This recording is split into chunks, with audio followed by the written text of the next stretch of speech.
আন্নাল কুওয়াতা লিল্লাহি জামিআ। তিন ব্যক্তি বলে মালিক আল্লাহ, ও মালিক আল্লাহ, আমরা তিনজন দুর্বল হতে পারি পাথরের সামনে। আল্লাহ গো, তুমি তো দুর্বল না, আল্লাহ তুমি অনেক শক্তিশালী। আন্নাল কুওয়াতা লিল্লাহি জামিআ, তোমার শক্তির সামনে কোনো শক্তি নাই, তোমার ক্ষমতার সামনে কোনো ক্ষমতাবান নাই। আছে मैं आशिक मौला हूँ, मेरा इश्क निराला। मैं आशिक मौला हूँ, मेरा इश्क निराला। जुमला जहाँ जिनके तजल्ली से उजाला, जुमला जहाँ जिनके तजल्ली से उजाला। আলহামদুলিল্লাহ। আল্লাহ পাকের কাছে লাখ কোটি শুকর ও সুজুদ। আল্লাহ রাব্বুল ইজ্জত আমাদেরকে পবিত্র জুমা নামাজ আদায়ের জন্য আল্লাহ পাকের দামি ঘরে দুনিয়ার সর্বশ্রেষ্ঠ স্থানে খানায়ে কাবার একটা অংশে আল্লাহ সুস্থ শরীরে আমাদেরকে তৌফিক দান করেছেন। এই জন্য আমরা অন্তরস্থল থেকে আবেগী কণ্ঠে কালিমাতুশ শুকুর আদায় করি। সকলে বলি জবান খুলি আলহামদুলিল্লাহ। মুহতারাম হাজিরিন, প্রিয় মুসল্লি ভাইরা, আল্লাহ তাআলার অত্যন্ত দয়া আর মায়া যে আমাদেরকে ঈমান ও আমলের সাথে এখন পর্যন্ত হায়াত দান করেছেন। এই জন্য আবারও আরেকবার বলি আলহামদুলিল্লাহ। মুহতারাম হাজিরিন, আমার প্রিয় মুসল্লি ভাইরা, পবিত্র কুরআনুল কারীমের সূরাতুল মাঈদার একখানা আয়াতে কারিমা তিলাওয়াত করছি। নবীজির অসংখ্য হাদিস থেকে ছোট্ট একটা হাদিস আমি পাঠ করেছি। আল্লাহ পাকের তৌফিক, আপনাদের দোয়া আজকের এই কোরআনের আয়াত এবং হাদিসের উপরেই আলোচনা হবে ইনশাআল্লাহুল আজিজ। আল্লাহ তাআলা আমাদের সকলকে যেন বলনেওয়ালা আর শুননেওয়ালা উভয়কে যেন আমল করার তৌফিক দান করে, বলেন আমিন। কারণ শুধু বলবো আমল নাই, শুধু শুনবো আমল নাই, এটা হতে পারে না। উভয় জনের আমলের প্রয়োজন। কতক্ষণ ঠিক থাকে?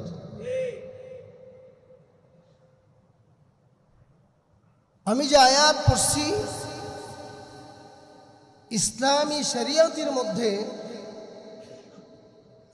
অন্যতম একটি বিধান, নিষেধাজ্ঞা বিধান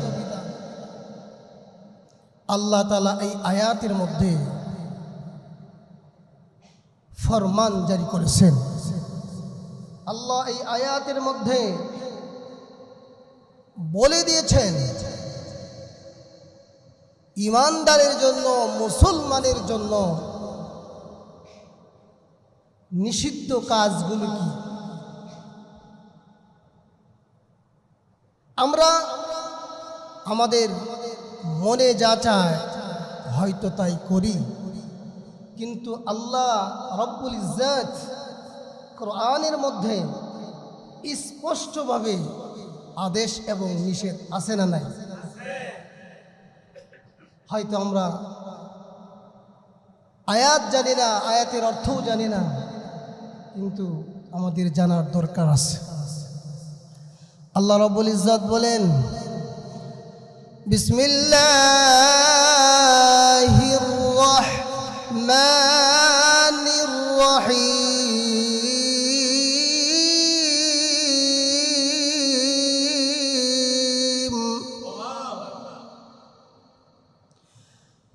ইয়া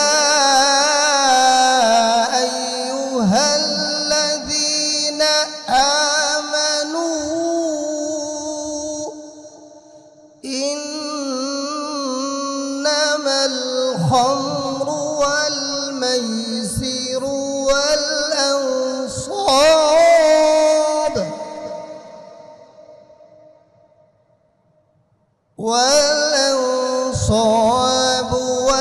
والأزلام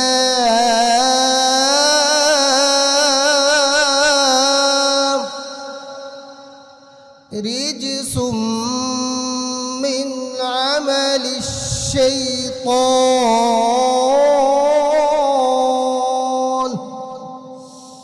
আল্লাহ এই আয়াতের মধ্যে স্পষ্টভাবে বর্ণনা দিলেন। আল্লাহ বলেন, ইয়া আইয়ুহাল্লাযীনা আমানু, হে ঈমানদারেরা, হে বিশ্বাসী বান্দারা, ইন্নামাল খামরু ওয়াল মাইসির, মদ, জুয়া, ইন্নামাল খামরু ওয়াল মাইসির, মদ, জুয়া, ওয়াল আনসাব ওয়াল আজলাম, ভাগ্য নির্ধারক, রিজসুম মিন আমালি শাইতান, রিজসুন সব কিছু হলো নাপাক। নাউজুবিল্লাহ বলেন, সবগুলো কি নাপাক। আমরা জানি আল্লাহ রাব্বুল আলামিন মদকে হারাম করেছেন। মদ কি করছেন? হারাম না হালাল? সবাই বলেন মদ কি কয়দিনের জন্য হারাম? সারা জীবন কিয়ামত পর্যন্ত আর বৈধ হবে না। যিনি বৈধ করবেন তিনি আর দুনিয়াতে। আয়াত যে নতুন করে নাজিল হবে, আল্লাহ যার শানে কোরআন নাজিল করবেন তিনি তো আর দুনিয়াতে নাই। তাহলে ইয়াকিন এবং বিশ্বাস চিরতরে হয়ে গেল যে মদ আর কোনোদিন কোনো বান্দা বান্দির জন্য হালাল হবে, এটা হারাম। আমার মুসলমান ভাইরা, আল্লাহ রাব্বুল ইজ্জত শরীয়তের যত নিষেধাজ্ঞা আসছে অন্যান্য জিনিসের মধ্যে আল্লাহ একবার বলছেন হারাম, আর মদের বেলায় আল্লাহ বলছেন মদকে 10 কারণে আল্লাহ হারাম সাব্যস্ত করেছেন। কয় কারণে? 10 কারণে আল্লাহ মদকে হারাম করেছেন। আল্লাহ মদের ব্যাপারে এটা 3 নম্বর আয়াতে কারিমা। প্রথমে মদ বৈধ ছিল, দ্বিতীয় হালকা বৈধ ছিল, নাম্বার 3 নম্বর আয়াত যখন নাজিল হইল চিরতরে এটা হারাম হয়ে গেল। মদ আর কি নয়, হালাল নয়। আল্লাহ কোরআনে বলছেন রিজসুন, এটা হলো নাপাক, এটা অপবিত্র, এটা যার শরীরে ঢুকবে ওই শরীরটাও নাপাক হয়ে যাবে। ওই অপবিত্র শরীর আল্লাহ তার জন্য জান্নাত হারাম করে দিবেন। নবী রাসূল করিম সাল্লাল্লাহু আলাইহি ওয়াসাল্লাম তার হাদিসের মধ্যে বলেন, হারামাল্লাহু আলাইহিমুল জান্নাতা, হারামাল্লাহু আলাইহিমুল জান্নাতা সালাসা। হারামাল্লাহ, আল্লাহ হারাম করে দিয়েছেন, আলাইহিমুল জান্নাতা, তাদের জন্য হারাম। 3 ব্যক্তির উপরে। কয় ব্যক্তির উপরে? 3 ব্যক্তির উপরে আল্লাহ জান্নাতকে হারাম করেছেন। 1 নম্বর মুদমিনুল খামর, যে মদ পান করবে তার জন্য চিরতরে জান্নাত হারাম, তার জন্য কি নাই? জান্নাত নাই। কে বলছেন? আল্লাহ কোরআনে বলছেন, আমার নবী হাদিসের মধ্যে বলে দিয়েছেন, 2 জনের জবান দিয়ে 2 জনেই এটা নিষেধাজ্ঞা জারি করে দিয়েছেন। আল্লাহ নিষেধ করেছেন, আমার রাসূল নিষেধ করেছেন। ও বান্দা বান্দি, নবী বলেন, ও আমার উম্মতেরা, তোমরা জেনে রাখো এই মদ তোমাদের জন্য হারাম, আর কোনোদিন তোমাদের জন্য হালাল হবে না। আমাদের সমাজে মদ আছে না নাই? খায় না? খায় না? খায়, বেচা কিনাও করে। আল্লাহ এটা হারাম করে দিয়েছেন, এটা আর কোনোদিন হালাল হবে না। আল্লাহ রাব্বুল আলামিন বলেন রিজসুম মিন আমালিশ শাইতান।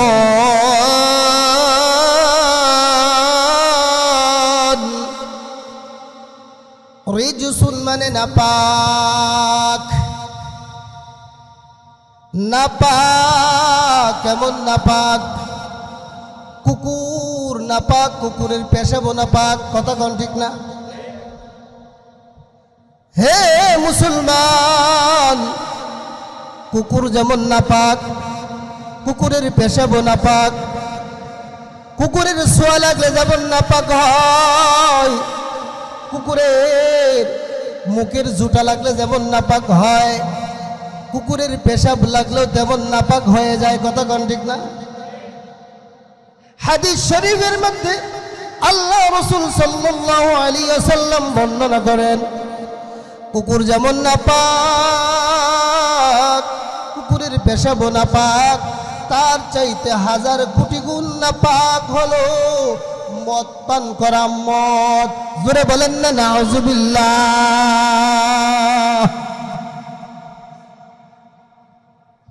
ও যুবক ভাই, আল্লাহ কুকুরকে নাপাক করেছেন। কুকুর যদি ছোঁয়া লাগে 7 বার ধরে পাক হয়। কথা কোন ঠিক না?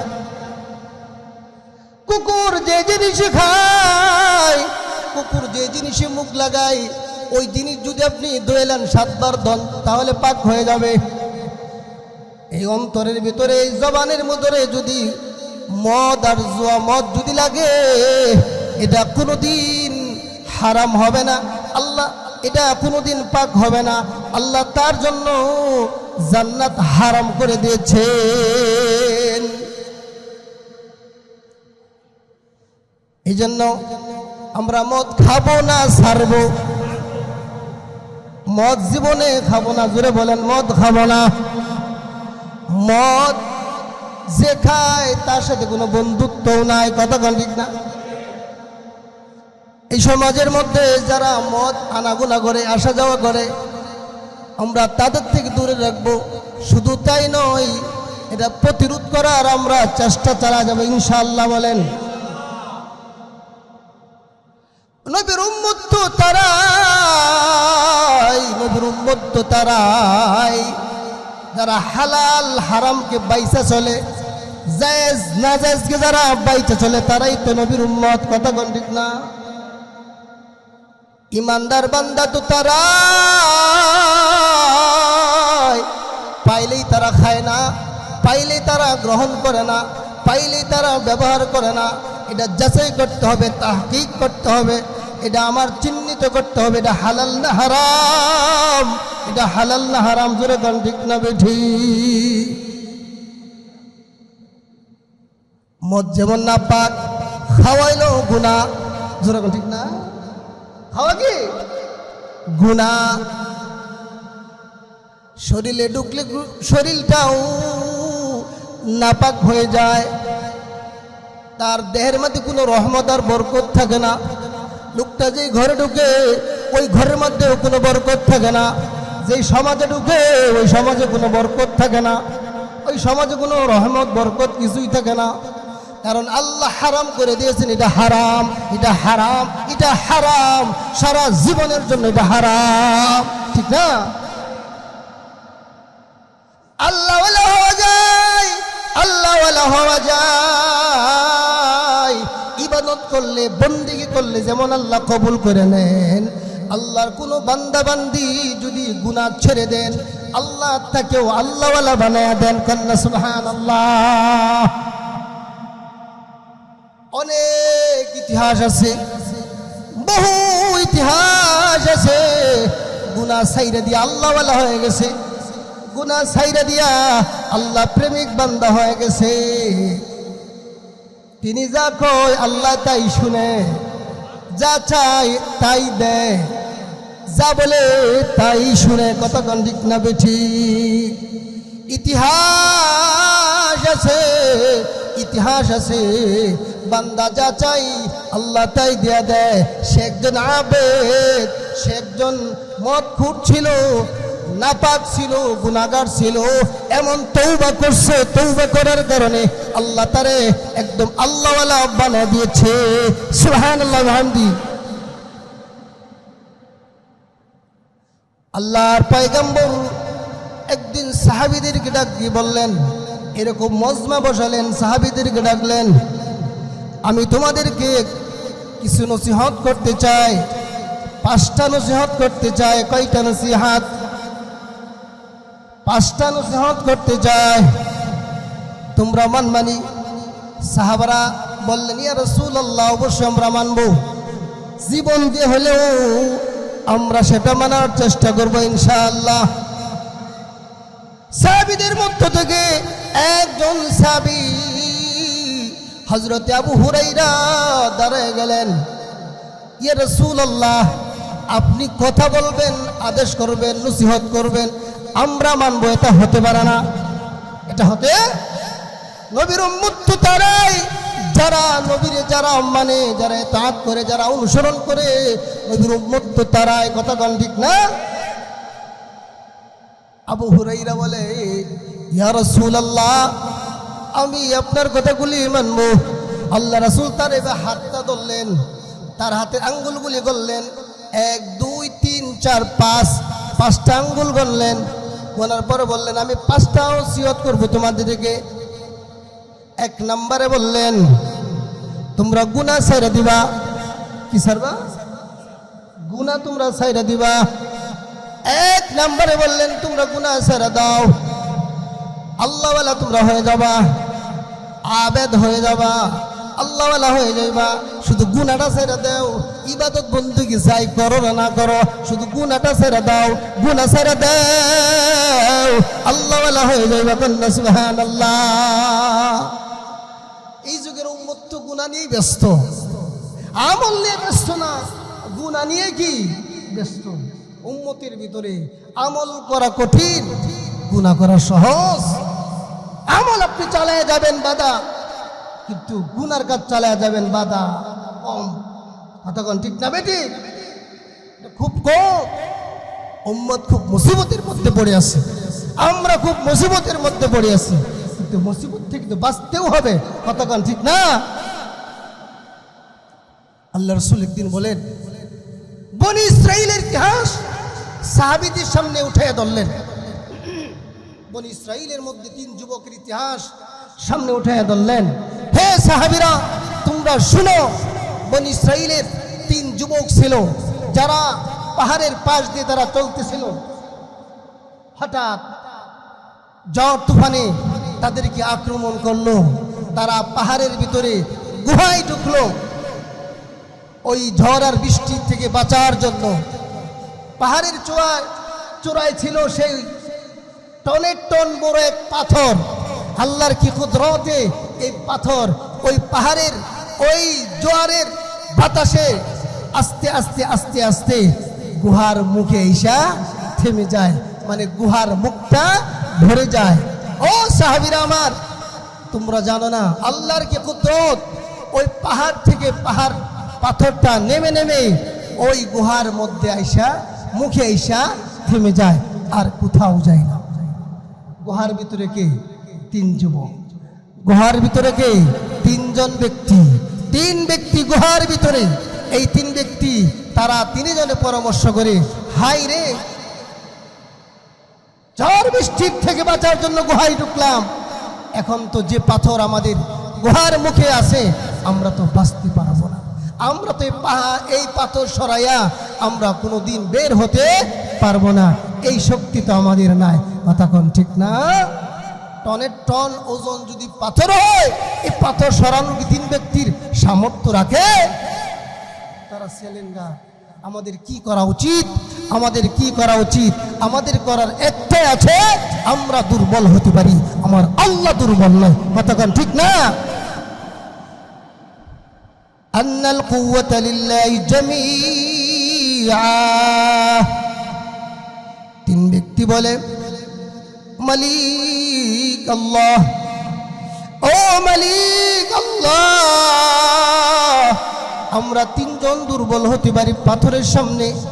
আল্লাহ গো, তুমি তো দুর্বল না, আল্লাহ তুমি অনেক শক্তিশালী, আল্লাহর কুওয়াতা লিল্লাহি জামিআ, তোমার শক্তির সামনে কোনো শক্তি নাই, তোমার ক্ষমতার সামনে কোনো ক্ষমতাবান নাই। আছে?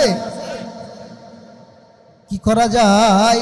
তিনজনে পরামর্শ করলো, দেখি জীবনের কার আমল আছে, নেক আমল আছে, আল্লাহর কাছে হাজির কইরা দোয়া করি, দেখি আল্লাহ আমাদেরকে মাফ করে দেয় কিনা, পাথরটা সরায় দেয় কিনা। খুঁজো খুঁজো, কার কি আমল আছে, কি আর কি আমল আছে খুঁজো। একজন আমল খোঁজা শুরু করছে, আমার একটা আমল আছে। আল্লাহর সামনে হাত তুলে দোয়া করছে, আল্লাহ ও মালিক, আল্লাহ রে, আমি আমার মা বাবার খাদেম ছিলাম, আমি আমার মা বাবার খেদমত করতাম, আল্লাহ আল্লাহ আমি রাখাল ছিলাম, আল্লাহ সারাদিন আমি রাখাল ছাগল চড়াইয়া সন্ধ্যাবেলা ছাগলের দুধ দহন করিয়া আমার মা বাবাকে খাওয়াইয়া আমি খাইতাম আর আমার সন্তানকে খাওয়াতাম, মা বাবাকে না খাওয়াইয়া আমিও খাইতাম না, সন্তানকে খাওয়াতাম না। আল্লাহ রে, একদিন ঘটনা ঘটে গেল। কি ঘটলো? সারাদিন ছাগল চড়াইয়া সন্ধ্যা সময় যখন ঘরে আসলাম, আইসা দেখলাম আমার মার বাবা ঘুমায়া গেছে, দুধ পান করাইতে পারে নাই। কি করব কি করব আল্লাহ, আমি চিন্তায় পড়ে গেলাম। আমি আমার মা বাবার সামনে আমি এই দুধের পেয়ালা নিয়ে দাঁড়ায় গেলাম। মা বাবা যখন সজাগ হবে, রাত যেটাই বাজুক ততটার সময় তাকে আমি দুধ পান করাইয়া আমি খাবো, আমার মাকে খাওয়াইয়া তারপরে আমি ঘুম পারবো। এর আগে না, কথা কন ঠিক না? আল্লাহ ও মালিক, আল্লাহ আমি দাঁড়ায় রইলাম। অর্ধেক রাত্রের সময় আমার মা উঠে দেখে আমি দাঁড়ায় রইছি, আমাকে দেখে সন্তান দাঁড়ায় রইছে। ও সন্তান, তুমি কেন দাঁড়ায় রইলা, কেন দাঁড়ায় রইলা? মাগো, তোমাকে তো আমি দুধ পান করাইতে পারি নাই, তুমি তো খাও নাই, তোমাকে না খাওয়াইয়া আমি আমার সন্তানকেও খাওয়াইতে পারতেছি না। আল্লাহ ও আল্লাহ, ওই মুহূর্তে আমার মাকে খাওয়াইয়া আমি ঘুম পেয়ে গেলাম, সন্তানকে ঘুম পাড়ালাম, মাও ঘুমায় গেল। ও মালিক, আল্লাহ গো, আমার জীবনের এটা আমার আমল ছিল, মা বাবার খেদমতটা আমার আমল ছিল। মায়া কইরা, দয়া কইরা আল্লাহ, এই আমলের বদৌলতে, এই আমলের কারণে আমাদের এই মহাবিপদ থেকে তুমি হেফাজত করো। সুবহানাল্লাহ বলেন, সুবহানাল্লাহ। আল্লাহর কাছে যখন বললো, আল্লাহর সাথে সাথে ওই পাথরটা একটু সরাইয়া দিলেন। আকাশের ওই সূর্যের আলো গুহার ভিতরে আসতে শুরু করলো, তাদের আত্মারা একটু শান্তি পাইল। দ্বিতীয় জন ব্যক্তি, তোমার কি আমল আল্লাহর কাছে চাও? দ্বিতীয় ব্যক্তি বলে, হ্যাঁ মালিক, আমার তো কোনো আমল না, একটু আমার আমল আছে, আমার একটু আমল আছে। কি আমল আছে? ও মালিক, আমি আমানতের হেফাজত করছি, কারো হক আমি মাইরা খাই নাই, আমি আমানতের হেফাজত করেছি। ও মালিক, আল্লাহ রে, আমার কাছে একজন শ্রম মজুরি ছিল, একজন মজুরি বান্দা ছিল, একজন গোলাম ছিল, আমার কাজ করত, কাজ শেষে তার ময়না না নিয়ে সে চলে গেছে। আমি তারের ময়না দিয়া, তার এই টাকাটা দিয়া সে নিতে আসে নাই, আমি এই টাকাটা দিয়া আমি এটা ব্যবসা কাজে শুরু করে দিয়া আমি ছাগল কিনি, গরু কিনি, উট কিনি, মহিষ কিনি, কিনা বাড়ায়া আমি অনেক কিছু করে ফেলেছি। এরপরে ওই যে শ্রমজীবী, ওই গোলাম বৃদ্ধ বয়সে এই টাকা নেওয়ার জন্য আসছে, বলে ওমান মনিব, আমি তোমার গোলাম ছিলাম, তুমি আমার মনিব ছিলা, আমার ওই পাওনা টাকাটা দিয়া দাও, ওই যে পাওনা টাকা আমাকে দিয়ে দাও। ওই মনিব তখন বলে, ভাই গোলাম, তোমার পাওনা টাকা তুমি অবশ্যই তুমি পাবা। এই যে দেখো, এই যে উটের পাল, ছাগলের পাল, তোমার টাকা দিয়া ব্যবসা কইরা বাড়ায়া বরকতান আল্লাহ এত বরকত দিয়েছে, এই সব ছাগলের পাল আর উটের পাল তোমার টাকার বরকতে হয়েছে, নিয়ে যাও, এই সব কিছু তোমার, এই সব কিছু তোমার, এগুলো আমার না। দ্বিতীয় বান্দা আল্লাহর কাছে বলে, আল্লাহ রে, এই আমল ছাড়া আর কোনো আমার আমল নাই। এই হক আমি আদায় করেছি, এই আমানত আমি আদায় করেছি। আল্লাহ, এই আমানতের বিনিময়, এই আমলের বিনিময় আল্লাহ ওই মহাবিপদ থেকে আমাকে হেফাজত করো আল্লাহ। আল্লাহর কুদরতে, আল্লাহর কারিশমায় ওই পাথরটা আরেকটু সরে যায়। সুবহানাল্লাহ বলেন, সুবহানাল্লাহ বিহামদিহি। আরেকটু সরে যায়, আরেকটু সরে যায়। 3 নম্বর ব্যক্তি, দুই নম্বর ব্যক্তি 3 নম্বর ব্যক্তিকে বলে, এবার তুমি আল্লাহর কাছে চাও, দেখো সরে কিনা, আমরা বের হতে পারবো। 3 নম্বর ব্যক্তি তখন বলে, মালিক, আমি তো কোনো আমল করি নাই, আমার তো কোনো আমল নাই, জীবনে নামাজও পড়ি নাই, রোজাও রাখি নাই, হজও করি নাই, কোনো ইবাদত বন্দেগী কিছুই তো করি নাই। মালিক, আমি কি করব, কি নিয়ে তোমার কাছে দোয়া করবো, সিলা চাবো, কি দিয়া? এই ব্যক্তি তখন এক ঘটনা তিনি হাজির করলেন। ঘটনা হইল, চাচাতো বোনের সাথে তার খুবই সম্পর্ক, খুব ভালোবাসা, তার খুব প্রেম, তার সাথে চাচাতো বোনের সাথে অবৈধ প্রেম, অবৈধ ভালোবাসা। জিনাই যখন লিপ্ত হবে, চাচাতো বোন তার এই চাচাতো ভাইকে বলে, ও ভাই, আমরা তো নির্জনে আছি, কেউ দেখবে না আমাদেরকে, সমাজের লোক দেখবে না, প্রতিবেশী দেখবে না, ভাই বোন দেখবে না, ভাই বেরাদর কেউ দেখবে না। ও ভাই, এই মুহূর্তে তোমারে আমারে কিন্তু একজন ব্যক্তি দেখবে, সেটা হলো আল্লাহ। কতক্ষণ ঠিক না? সে আল্লাহ তোমাকে আমাকে দেখবে, কেউ দেখবে না, কিন্তু একজন তো দেখবে। আল্লাহর ভয় তুমি করো, আল্লাহর ভয় তুমি করো, আল্লাহ তোমাকে হেফাজত করবে। এই চাচাতো বোনের এই তাকওয়া, এই আল্লাহ ভীরু, এই আল্লাহর ভয় যখন তার অন্তরে ঢুকছে, আর চাচাতো বোনের সাথে তার আর সম্পর্ক হয় নাই, অবৈধ মিলামেশা, জিনা আর কিছু হয় নাই, আল্লাহর ভয় ওইখান থেকে চলে আসছে। আসার পরে আল্লাহকে বলে, আমার তো আল্লাহ নেক আমল নাই, আমি গুনাহ ছাইরা চলে আসছি, এই আমলটা আমার আছে, এছাড়া আর আমল নাই। আল্লাহর কুদরতে, আল্লাহর রহমতে আর বরকতে তার এই আমল ছাড়ার কারণে, এই বদ আমল ছাড়ার কারণে পাথরটা একেবারেই সরে যায়। সুবহানাল্লাহ, পাথরটা একেবারেই সরে যায়। 3 ব্যক্তি সিজদায় পড়ে আল্লাহর কাছে বলে, মালিক, ওগো আল্লাহ, তুমি সবকিছু করতে পারো, তুমি সবকিছু করনেওয়ালা আল্লাহ, তুমি তো সবকিছু করার ক্ষমতা তুমি রাখো। বলেন না আল্লাহু আকবার, আল্লাহু আকবার।